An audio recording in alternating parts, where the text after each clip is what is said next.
हमारे YouTube channel पे आप सभी का स्वागत है। सबसे पहले हम आपको नए साल की बहुत ढेर सारी शुभकामनाएं देते हैं।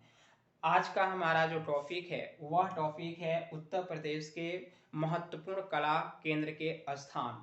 उसमें से सबसे बड़ी बात आती है कि उत्तर प्रदेश की जो आधुनिक चित्रकला है उसका श्रेय कौन कौन से स्थान को ले जाता है, कौन कौन से स्थान ऐसे हैं जो कि उत्तर प्रदेश की आधुनिक चित्रकला को निभाने में महत्वपूर्ण योगदान प्रदान करते हैं। आज हम उसी के बारे में चर्चा करेंगे।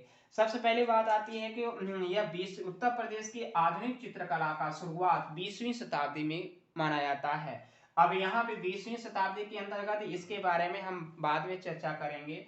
अब यहाँ पे स्थान उत्तर प्रदेश के आधुनिक कला का जो श्रेय है, सबसे पहले आपको लखनऊ दिखाई देता है, लखनऊ। और दूसरा आता है आपका इलाहाबाद। और तीसरा पॉइंट आपका आता है वाराणसी। और चौथा पॉइंट आपका आता है गोरखपुर। ठीक है, इलाहाबाद, वाराणसी और गोरखपुर और लखनऊ 4 पॉइंट रहे। लेकिन अब हम यहाँ पे जो उत्तर प्रदेश की आधुनिक चित्रकला की शुरुआत मानी जाती है वह लखनऊ राजकीय शिल्प एवं कला महाविद्यालय, राजकीय कला एवं शिल्प महाविद्यालय यानी कि लखनऊ में स्थित है या गोमती नदी के तट पे स्थित है। इसके बारे में हम चर्चा करेंगे। लेकिन यह 4 नगर उत्तर प्रदेश के ऐसे हैं, जो 4 स्थान उत्तर प्रदेश के ऐसे हैं जहां पे आधुनिक कला का मुख्य रूप से भूमिका निभाने में योगदान रहा है। सबसे पहले हम बात करते हैं लखनऊ के अंतर्गत। लखनऊ के अंतर्गत हम बात करते हैं तो लखनऊ के ऐसे कौन कौन से स्थान हैं जिनमें से महत्वपूर्ण योगदान रहा, इसके बारे में लखनऊ में ऐसा कौन कौन सी गैलरियां हैं, लखनऊ में कला का ऐसा कौन कौन सा स्थान है, इसके बारे में लखनऊ से चर्चा करते हैं। सबसे बड़ी बात आती है कि लखनऊ से पहले जो कला का जो स्थान रहा है वह रहा है, पहला पॉइंट आता है 1911 ईस्वी में राजकीय कला एवं शिल्प महाविद्यालय। ठीक है, अब ये हम थोड़ी सी बात पे चर्चा कर देते हैं। राजकीय कला एवं शिल्प महाविद्यालय, इसकी स्थापना 1911 ईस्वी में होती है और यहीं से उत्तर प्रदेश की आधुनिक चित्रकला की शुरुआत मानी जाती है। हालांकि यह एक महत्वपूर्ण पॉइंट आता है, लेकिन इसके जो प्रथम प्रधानाचार्य बनते हैं वह कौन नेथेलियन हर्ड को बनाया जाता है। ध्यान रखना है, नेथेलियन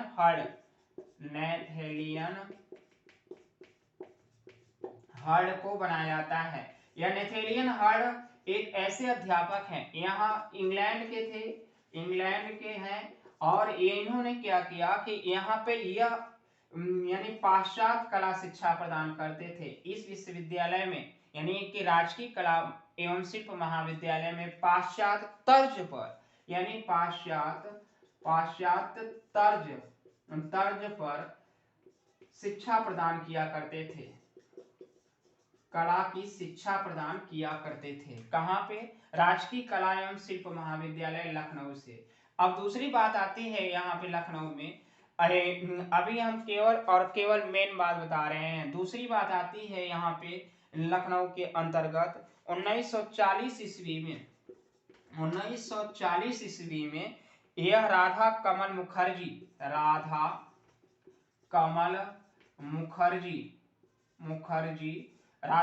मुखर्जी का विशाल कला संग्रह, ठीक है, यह राधा कमल मुखर्जी का विशाल कला संग्रह यह लखनऊ में ही स्थित है। इसकी स्थापना 1940 ईस्वी में की गई थी। राधा कमल मुखर्जी कौन है? यह लखनऊ विश्वविद्यालय के कुलपति थे। ध्यान रखना है, लखनऊ विश्वविद्यालय के कुलपति थे, ठीक है, लखनऊ विश्वविद्यालय के कुलपति थे। तीसरी पॉइंट पे बात आती है यहाँ पे कि 1949 ईस्वी में नगर महापालिका गैलरी की स्थापना होती है। नगर महापालिका गैलरी की स्थापना होती है। ठीक है, अब इसके साथ साथ यहाँ पे अगला जो पॉइंट आता है, चौथा जो पॉइंट होता है वह रहता है आपका 8 फरवरी 1962 ईस्वी में राज्य ललित कला अकादमी, राज्य ललित कला अकादमी अकादमी की स्थापना होती है। कहाँ? लखनऊ में। यानी 4 बातें हमने बताया आपको। कौन कौन से पॉइंट? एक तो आपका 1911 ईस्वी की बात, और दूसरी बात हमने बताई आपको 1940 की, और तीसरी पॉइंट हमने आपको बताई 1949 की, और चौथी पॉइंट बताई हमने 1962 ईस्वी की। अब सबसे बड़ी बात यह आती है यहाँ पे कि यहाँ पे यह जो नेथेलियन हर्ड है, ध्यान रखना है कि नेथेल यह लखनऊ का पूरा, यह लखनऊ में यह 4 बातें हमने आपको जिक्र किया जो कि कला को उच्च स्थान तक पहुंचाने का श्रेय प्रदान करता है। अब सबसे बड़ी बात आती है कि यहाँ पे जो राज्य ललित कला अकादमी है, इसके प्रथम अध्यक्ष डॉक्टर संपूर्णानंद माने जाते हैं। संपूर्णानंद माने जाते हैं। यह संपूर्णानंद कौन थे? यह उत्तर प्रदेश के मुख्यमंत्री के रूप में जाने जाते थे, और उत्तर प्रदेश के यह मुख्यमंत्री रह चुके थे। अगली बात आती है यहाँ पे कि हम थोड़ी सी जिक्र कर लेते हैं कि राजकीय कला एवं शिल्प महाविद्यालय के अंतर्गत क्या क्या मेन बातें हैं, और इसके बाद मेन टॉपिक पे यहाँ पे हम चर्चा कर देंगे। सबसे बड़ी बात आती है कि राजकीय कला एवं शिल्प महाविद्यालय के अंतर्गत जो मेन कला का जो स्थान रहा उसके बारे में हमने तो आपको बता दिया। अब हम आपको लेके चलेंगे यहाँ पे राजकीय कला एवं शिल्प महाविद्यालय में कौन कौन से कलाकार रहे हैं, कौन और जो कि महत्वपूर्ण योगदान देते हैं कलाकारों में, और सबसे ज्यादा श्रेय किसका रहा है, इसके बारे में भी चर्चा कर देते हैं। लखनऊ कला महाविद्यालय में सबसे पहली बार कौन महिला प्रधानाचार्य बनी, इसके बारे में भी हम आपको चर्चा कर देते हैं। कौन महिला प्रधानाचार्य बनी, इसके बारे में भी जिक्र कर देते हैं। सबसे बड़ी बात आती है कि यहाँ से जो आपका 1911 ईस्वी में नेथेलियन हर्ड को प्रधानाचार्य बनाया गया, यह आपके बाथ स्कूल ऑफ आर्ट के हेड मास्टर थे। यानी कौन? नेथेलियन हर्ड को। नेथेलियन हर्ड कौन थे? यह बाथ स्कूल ऑफ आर्ट के हेड मास्टर थे, हेड मास्टर, ठीक है। इनको ही प्रथम प्रधानाचार्य के रूप में बनाया जाता है। दूसरी बात आती है, दूसरे जो प्रधानाचार्य बनते हैं आपके बसंत कुमार घोषाल, यानी बसंत कुमार घोषाल, ठीक है, बसंत कुमार घोषाल। यह आपके 1900, ध्यान रखना है कि यह आपके 1924 से 1925 ईस्वी तक बनते हैं। लेकिन अब एक बात और ध्यान रखना है आपको, यहाँ पे जो नेथेलियन हर्ड का जो कार्यकाल रहा उत्तर प्रदेश के राजकीय कला एवं शिल्प महाविद्यालय में, इनका जो कार्यकाल यानी समय जो रहा प्रधानाचार्य का, यह 1911 ईस्वी से लेकर के 1924 ईस्वी तक यह प्रधानाचार्य रहे। कब तक रहे? 1924 ईस्वी तक। अब इसके बाद दूसरे नंबर के प्रधानाचार्य बसंत कुमार घोषाल होते हैं। तीसरे पॉइंट पे आते हैं आपका जो कि असित कुमार हलदर जिसको आप बोलते हैं। यह आपके असित कुमार हलदर जी आपके 1925 से लेकर के 1945 ईस्वी तक प्रधानाचार्य बने रहते हैं। कहाँ? लखनऊ कला महाविद्यालय में। हालांकि अब असित कुमार हलदर को तो आप अच्छी तरीके से जानते हैं कि असित कुमार हलदर बंगाल स्कूल से अवनीनाथ टैगोर के महत्वपूर्ण शिष्यों में से गिने जाते थे।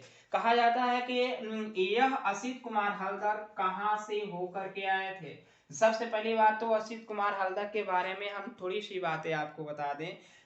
यहाँ पे मेन हम चर्चा कर रहे हैं, मेन बातें बता रहे हैं, हम आपको क्लास में पूरी तरीके से उसका जिक्र कर देंगे।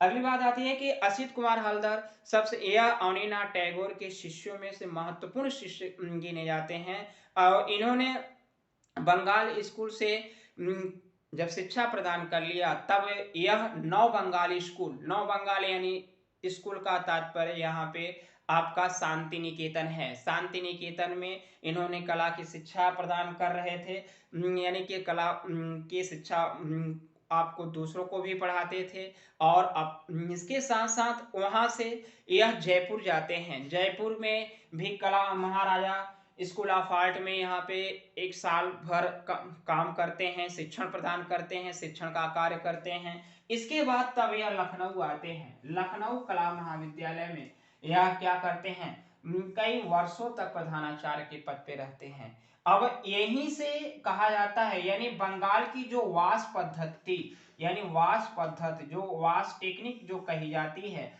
उत्तर प्रदेश में अगर वास टेक्निक की शुरुआत करने का श्रेय सबसे पहली बार आपको असित कुमार हल्दर को नाम से ही जाना जाता है। असित कुमार हल्दर एक महत्वपूर्ण आर्टिस्टों में गिने जाते हैं और उत्तर प्रदेश के आधुनिक कला के महत्वपूर्ण योगदान असित कुमार हल्दर का ही रहा है। अगली बात आती है, इनके बारे में हम आपको क्लास में इसका जिक्र अच्छी तरीके से कर देंगे। यहाँ पे सिर्फ आप यह मेन बातें ध्यान से देखिए। अगली बात आती है ललित मोहन सेन की। ये 3 पॉइंट हमने आपको बताए। राजकीय कला एवं शिल्प महाविद्यालय के अंतर्गत तीसरे प्रधानाचार्य कौन थे, आपके असित कुमार हल्दर थे। यानी तीसरे प्रधानाचार्य असित कुमार हल्दर बनाए जाते हैं और यह कई वर्षों तक काम करते हैं। ठीक है, अब यहाँ पे हम आपको मेन नाम गिना देते हैं और मेन नाम बता देते हैं, बाकी आपको ध्यान रखना है। अब जैसे बात है, अगला जो चौथा पॉइंट पे प्रधानाचार्य बनते हैं लखनऊ कला महाविद्यालय के, वह बनते हैं ललित मोहन सेन। ललित मोहन सेन, अब यह कौन थे, ललित मोहन सेन। अब यह लखनऊ कला महाविद्यालय के, लखनऊ यानी कि राजकीय कला महाविद्यालय के यह पहले छात्र थे। और किसके शिष्य थे, यह नेथेलियन हर्ड के शिष्य थे।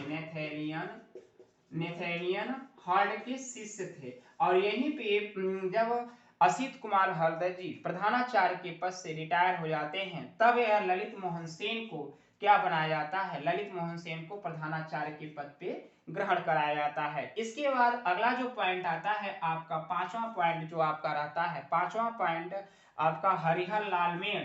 हरिहर लाल मेड़, ठीक है। अब यह छठा पॉइंट जो आपका आता है सुधीर रंजन खास्तगी। सुधीर रंजन खास्तगी। अगला जो पॉइंट है, अगले जो पॉइंट पे आते हैं फिर हरिहर लाल मेड़, यानी हरिहर लाल मेड़। हरिहर लाल मेड़ एक ऐसे व्यक्ति हैं जो कि लखनऊ कला महाविद्यालय के 2 बार प्रधानाचार्य बनाए जाते हैं।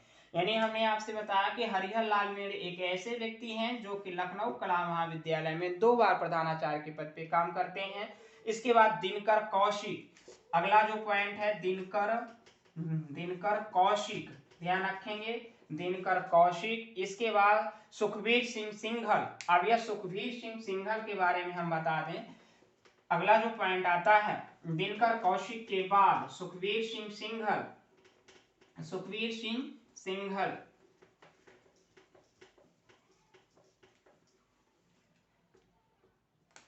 कौन आता है, अगला जो पॉइंट आता है सुखबीर सिंह सिंघल, ठीक है। सुखबीर सिंह सिंघल का उत्तर प्रदेश में भी बहुत महत्वपूर्ण योगदान रहा। हालांकि यह सुखबीर सिंह सिंघल उत्तर प्रदेश के मुजफ्फरनगर जिले से यानी कि निवास स्थान ग्रहण करते थे। उत्तर प्रदेश के मुजफ्फरनगर से इनका निवास स्थान था। हालांकि यह असित कुमार हल्दर के शिष्य रहे हैं और यह लखनऊ कला महाविद्यालय में और इलाहाबाद में भी इनका सबसे बड़ी महत्वपूर्ण भूमिका रही है। इलाहाबाद के में कला का जो श्रेय रहा इनका भी सबसे बड़ी महत्वपूर्ण भूमिका रही है, इसके बारे में हम आपको जिक्र करेंगे। हालांकि आप जानते हैं कि रामचंद्र शुक्ल, जिन्हें समीक्षावादी चित्रकार कहा जाता है, यह सबसे प्रारंभिक गुरु यही सुखवीर सिंह सिंघल ही थे। प्रारंभिक गुरु कौन थे रामचंद्र शुक्ल के? सुखवीर सिंह सिंघल। इनके बारे में हम आपको जिक्र करेंगे अगली बार। अगला जो पॉइंट आता है आपका रणवीर सिंह बिष्ट। रणवीर सिंह बिष्ट। इसके बाद अगला जो पॉइंट आता है योगेंद्र नाथ वर्मा। इसके बाद बद्रीनाथ आर्या। इसके बाद अगला जो पॉइंट आता है श्रीमती बिमला बिष्ट। ठीक है, श्रीमती बिमला बिष्ट रणवीर सिंह बिष्ट की पत्नी थी। ध्यान रखना है कि और यह उत्तर प्रदेश के प्रथम महिला प्रधानाचार्य कला के क्षेत्र में, ध्यान रखना है, कला प्रथम ललित कला संकाय में, यानी ललित कला जिसको आप फाइन आर्ट के नाम से जानते हैं, वह ललित कला संकाय पर, यानी कि जो राजकीय कला एवं शिल्प महाविद्यालय है जिसमें कला की शिक्षा प्रदान की जाती है, यहाँ पे आपको प्रथम महिला प्रधानाचार्य के पद पे कौन ग्रहण करता है? श्रीमती बिमला बिष्ट। ध्यान रखना है, श्रीमती बिमला बिष्ट।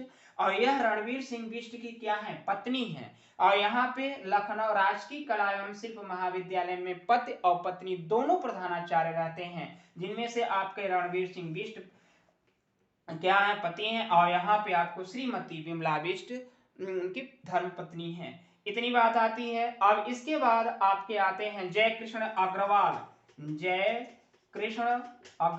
अगला जो पॉइंट आता है भैरवनाथ शुक्ल। इस तरह से सभी लोग यहाँ पे कई समय तक प्रधानाचार्य के पद पे काम करते रहते हैं। अब यह रहा राजकीय कला एवं शिल्प महाविद्यालय के बारे में हमने छोटी सी आपको समरी यानी भूमिका बताई। अब हम आपको अगले लखनऊ के बारे में हमने आपसे जिक्र किया, लेकिन जो आज के जो क्षेत्र है वह आज के क्षेत्र में बहुत सारी चीजों कला के क्षेत्र में विकास हो चुका है। लेकिन यहाँ पे सबसे बड़ी बात आती है, हमने जो प्राचीन आधुनिक कला का जो श्रेय रहा, आधुनिक कला के श्रेय में सबसे बड़ी महत्वपूर्ण भूमिका बंगाल शैली का जो टेक्निक थी, बंगाल शैली की जो वाच पद्धति थी, उसको उत्तर प्रदेश में लागू करने का, उत्तर प्रदेश में पढ़ाने का उसका पूरा अच्छी तरीके से जिक्र किसने किया है?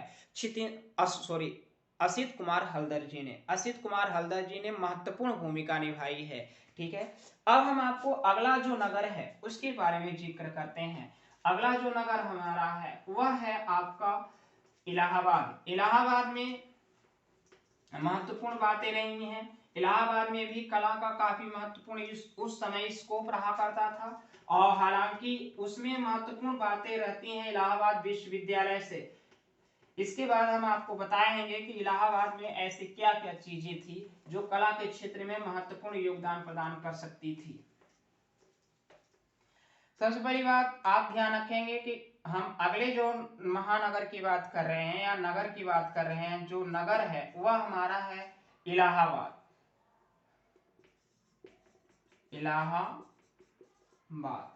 ठीक है, अब इलाहाबाद के बारे में हम चर्चा करेंगे आपसे। इलाहाबाद में सबसे बड़ी बात आती है कि इलाहाबाद में हमने जो इस समय है वह है सबसे बड़ी इलाहाबाद विश्वविद्यालय का विजुअल आर्ट डिपार्टमेंट, यानी इलाहाबाद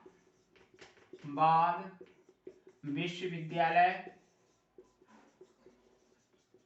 में भी आर्ट यानी विजुअल आर्ट डिपार्टमेंट की स्थापना, इसके बारे में जिक्र करेंगे। हम मेन बातें बता रहे हैं, अभी जो कला के स्थान की बातें चर्चा कर रहे हैं। दूसरी बात महात्मा गांधी कला वीथिका, महात्मा गांधी कला वीथिका। और अगली जो तीसरा पॉइंट आता है हमारा है निराला आर्ट गैलरी, निराला आर्ट गैलरी यानी वीथिका कह सकते हैं आप। अगला जो पॉइंट आता है इलाहाबाद संग्रहालय, इलाहाबाद संग्रहालय। ठीक है, यानी 4 पॉइंट। आप ध्यान रखेंगे कि यह 4 पॉइंट की जिक्र हम कर रहे हैं आपसे, ठीक है। हालांकि आप ये जानते हैं यह तीनों चीजें आपको केवल और केवल यह गैलरी है दो और एक संग्रहालय है। हाँ, लेकिन हम इसके बारे में इसका डेट आपको इस वीडियो में अगले वीडियो में प्रोवाइड कराएंगे। इसका पूरी तरीके से हम जिक्र आपको क्लास में करेंगे। आप यहाँ पे मेन बात हम बता देते हैं आपको इलाहाबाद विश्वविद्यालय के बारे में। इलाहाबाद यानी विश्वविद्यालय में यानी इलाहाबाद में कला की जो शिक्षा प्रदान की जाती थी वह सबसे पहले आपको कहा किसके द्वारा की जाती थी? रणवीर सिंह सुखवीर सिंह सिंघल, ध्यान रखना है, सुखवीर सिंह सिंघल। सुखवीर सिंह सिंघल एक ऐसे कलाकार हैं जो कि लखनऊ और इलाहाबाद में दोनों में काम करते हैं, लेकिन यह लखनऊ कला महाविद्यालय के ही प्रधानाचार्य बनते हैं। यानी क्षितिन्द्रनाथ मजूमदार से पहले जो इलाहाबाद में काम किया करते थे वह आपके थे सुखवीर सिंह सिंघल। सुखवीर सिंह सिंघल का नाम तो बहुत सारे लोग जानते होंगे। हालांकि सुखवीर सिंह सिंघल के बारे में तो आपने पढ़ा भी होगा, लेकिन यहाँ पे सुखवीर सिंह सिंघल ऐसे क्या महत्वपूर्ण योगदान रहा इनके बारे में हम आपको बताने चल रहे हैं। ध्यान से देखिएगा कि सबसे बड़ी बात आती है यहाँ पे सुखवीर सिंह सिंघल के बारे में।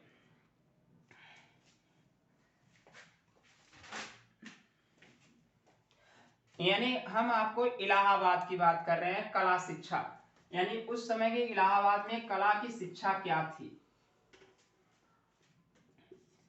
कला शिक्षा, ठीक है। तो इलाहाबाद में कला की जो शिक्षा थी सबसे मेन महत्वपूर्ण बात आती है सुखवीर सिंह सिंघल की। सुखवीर सिंह सिंघल, ठीक है, सुखवीर सिंह सिंघल। अभी हम मेन बातें बता रहे हैं, मेन आपको भूमिका बता रहे हैं कि इसमें से क्या रहा इलाहाबाद के बारे में, ऐसे क्या बातें थी। अब सुखवीर सिंह सिंघल के बारे में तो आपने पढ़ा होगा। सुखवीर सिंह सिंघल लखनऊ, यह मुख्य रूप से इनकी जो कला गुरु हैं वह असित कुमार हल्दर हैं। इन्होंने कहां से शिक्षा प्रदान किया? इन्होंने शिक्षा प्रदान किया राजकीय कला एवं शिल्प महाविद्यालय लखनऊ से। इनके जो गुरु रहे वह असित कुमार हल्दर रहे और यह इलाहाबाद में आया जाया करते थे और इलाहाबाद में ही यहाँ पे यह इलाहाबाद के सिविल लाइन में एक स्थित शिक्षण संस्थान था और शिक्षण संस्थान में इन्होंने क्या कला भारती के नाम से, इलाहाबाद के सिविल लाइन में इन्होंने कला भारती के नाम से एक स्टूडियो बनाया था जिनमें सुखवीर सिंह सिंघल कला की शिक्षा प्रदान किया करते थे। यानी आप कह सकते हैं कि यह जो सुखवीर सिंह सिंघल है सिविल लाइन में स्थित एक इन्होंने स्टूडियो बनाया था। यह स्टूडियो 1938 ईस्वी में बनाया था। कब बना था? 1938 ईस्वी में। और इसी स्टूडियो में ही रामचंद्र शुक्ल जिन्हें आज भारत का समीक्षावादी चित्रकार कहा जाता है, यह इन्हीं के स्टूडियो में पढ़ा करते थे। और इसके बाद जब सुखवीर सिंह सिंघल की प्रेरणा से ही, यानी आप कह सकते हैं कि सुखवीर सिंह सिंघल के प्रेरणा प्रदान करने से ही आपको इलाहाबाद में जो 1941 ईस्वी में उस समय में इलाहाबाद विश्वविद्यालय के तत्कालीन कुलपति अमरनाथ झा थे और अमरनाथ झा से इन्होंने संपर्क किया और कहा कि इलाहाबाद विश्वविद्यालय में विजुअल आर्ट यानी कला डिपार्टमेंट की स्थापना होनी चाहिए। उन्हीं के प्रयासों से ही, सुखवीर सिंह सिंघल के प्रयासों से ही इन्होंने कला के क्षेत्र में महत्वपूर्ण बातें बताई और उन्होंने अमरनाथ झा, ध्यान रखिएगा, अमरनाथ झा ने 1 सितंबर 1942 ईस्वी में कहां से? आपके बंगाल शैली के क्षितेंद्रनाथ मजूमदार, ध्यान रखना है, क्षितेंद्रनाथ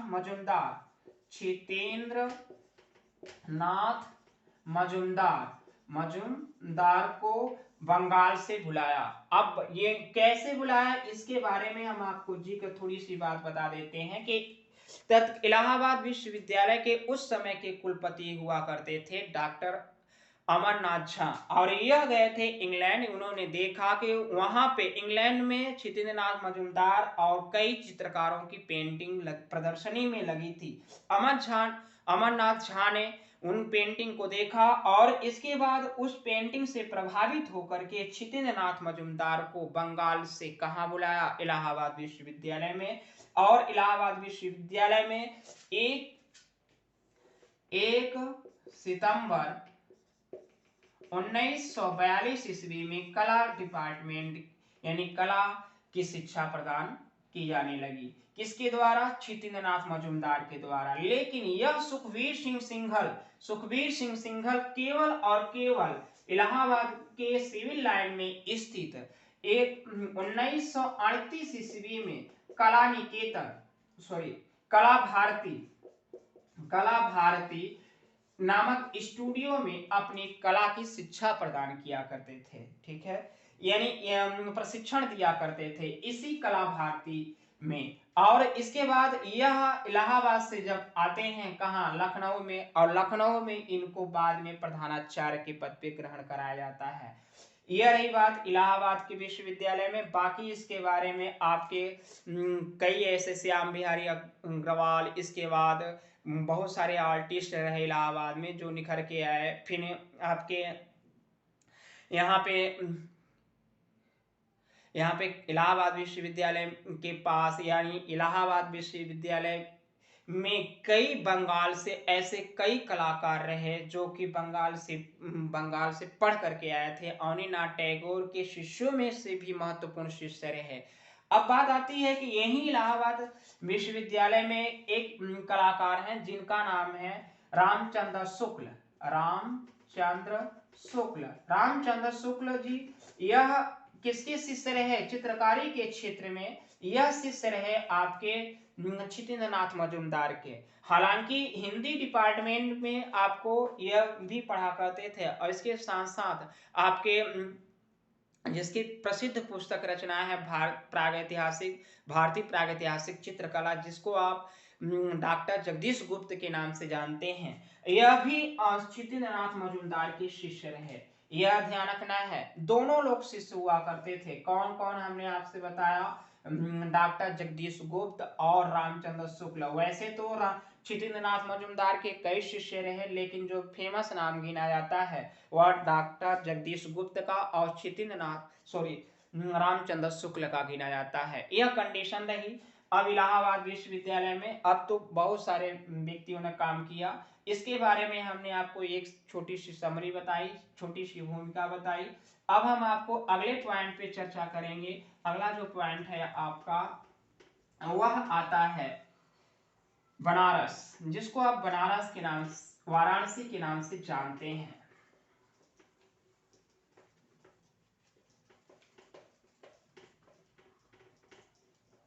इसका जो डिटेल है हम आपको क्लास में इसका जिक्र कर देंगे। अब बात आती है हम वाराणसी के बारे में जिक्र कर दें। वाराणसी में जो महत्वपूर्ण कला के केंद्र रहे हैं, वह सबसे महत्वपूर्ण कला का केंद्र आता है आपका जो भारत कला भवन।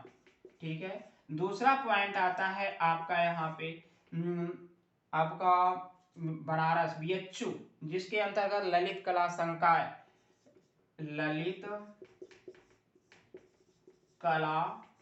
संकाय की स्थापना हुई थी। किसके अंतर्गत? BHU के अंतर्गत हुई है। ठीक है, अब और यह भी BHU के ही अंतर्गत है, ध्यान रखना है।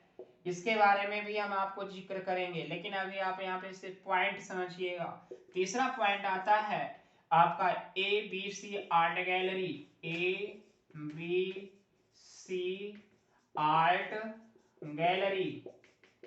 ठीक है, यह भी आपका बनारस में है। चौथा पॉइंट आपका आता है यहाँ पर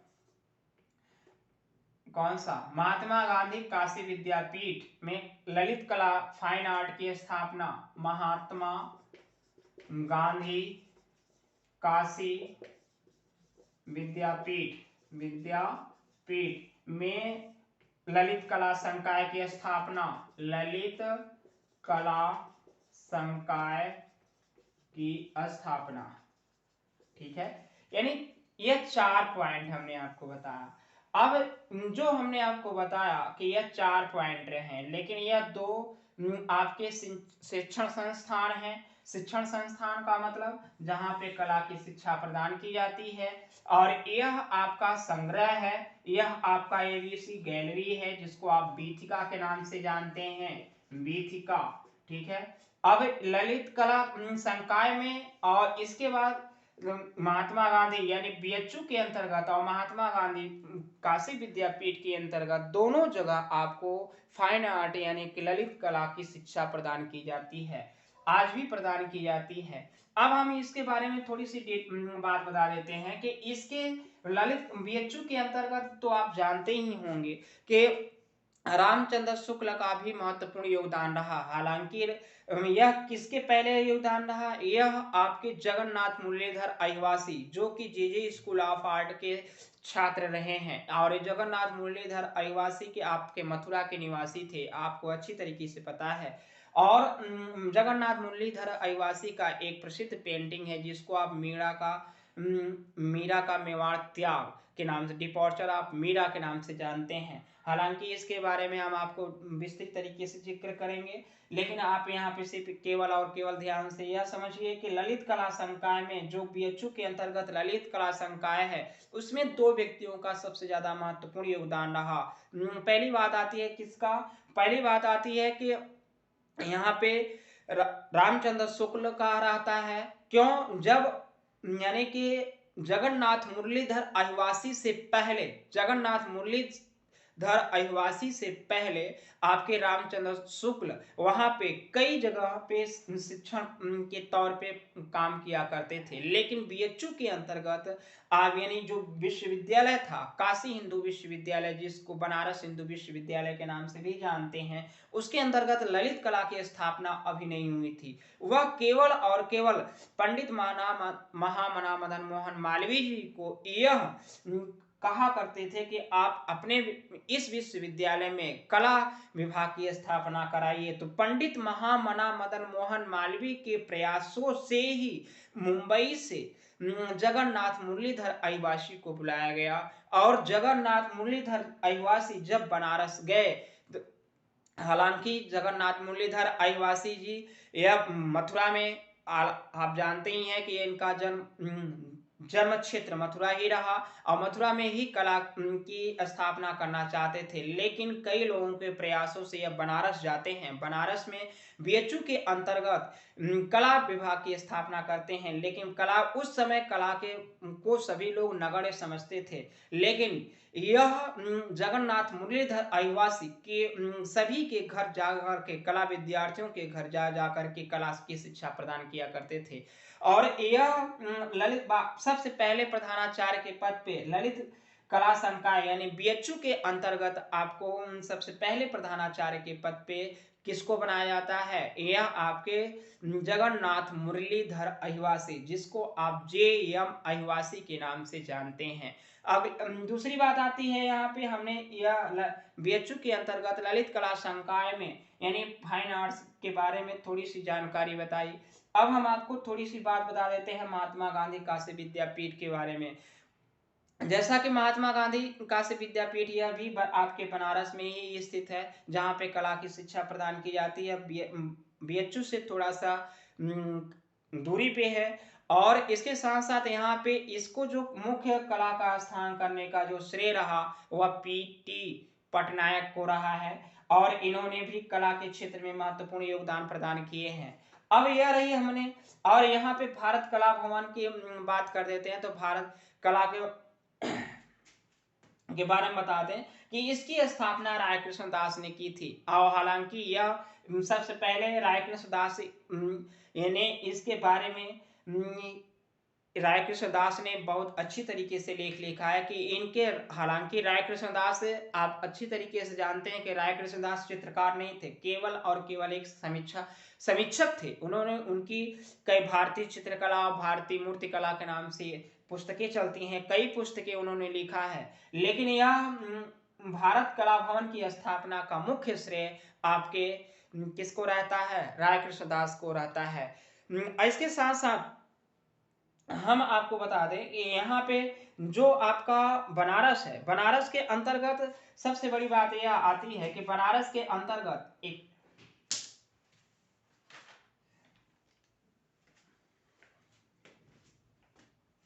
बनारस के अंतर्गत जो कि आप राय कृष्णदास जी को जानते हैं, राय कृष्णदास ने सबसे महत्वपूर्ण भूमिका निभाई है कला में, और यह राय कृष्णदास एक समीक्षक भी रहे हैं। यह रहा हमारा मेन बात है, हमने आपको बीएचयू बनारस वाराणसी के अंतर्गत बताया। अब हम आपको छोटी सी बात बता देते हैं, अगर ज्यादा हो जाएगा तो वीडियो लंबा हो जाएगा, इसलिए हम छोटी छोटी बातें पे जिक्र कर रहे हैं। और यहाँ पे अब हम थोड़ी सी बात पे जिक्र कर देते हैं गोरखपुर के बारे में। गोरखपुर के बारे में तो आपको पता ही है, गोरखपुर की तो आप जानते ही हैं। यहाँ पे ललित कला संगीत एवं कला महाविद्यालय की स्थापना हुई थी, जिसके प्रथम प्रधानाचार्य के पद पे आपको डीपी धूलिया यानी गोरखपुर में एक कला एवं संगीत महाविद्यालय की स्थापना हुई थी। कला एवं संगीत महाविद्यालय की स्थापना हुई थी, जिसके प्रथम प्रधानाचार्य के पद पे डीपी धूलिया यानी द्वारिका प्रसाद धूलिया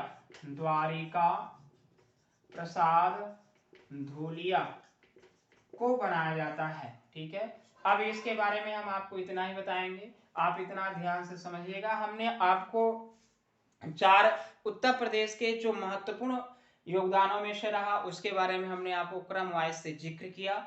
आपको हमारा यह वीडियो कैसा लगा आप हमको कमेंट करके जरूर बताएं। अगर आपको जो प्रश्न समझ में नहीं आता है आप हमसे कमेंट में जरूर पूछ सकते हैं।